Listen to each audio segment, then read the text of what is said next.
Verse 1 continues, went to dwell in the country of Moab. To dwell here, the word to dwell means to sojourn rather than to live permanently. It was the intent to move to Moab in order to be free from the famine, not to make a permanent new home. It is to the country of Moab that they went, but the word in Hebrew for country is the field of Moab. This is a term which is used with reference to a foreign country, not where the speaker or the writer is. Again, it's showing us in several ways that Canaan is the point from which the author is intending, and he is including us in this narrative as he writes it. The name Moab comes from two words. The first is me, which means who, and the second is Av, which means daddy.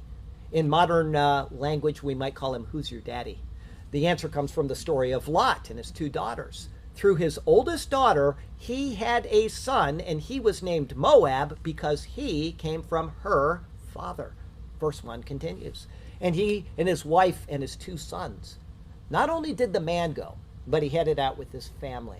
What is important to remember here is that this is a real story of real people and things that really happened to them.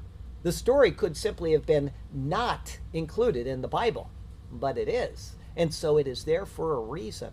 We are to open our eyes and we're to pay attention because a zillion people have been in famines throughout history, and some of them were Israelites.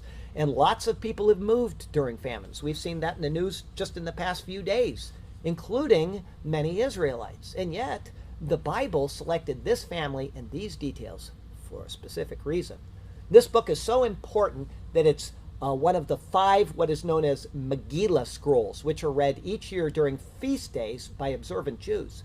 Those 5 scrolls and the times that they are read aloud include the Song of Songs at Passover, Ruth at Shavuot or Pentecost, Lamentations on the 9th day of the month of Av, which is a very disastrous day in the history of Israel. Ecclesiastes is read during the Feast of Tabernacles, and Esther is read during the Feast of Purim. The stories are read, and yet eyes remain closed and hearts remain unopened. But Jesus is there if they will just but look and believe. Where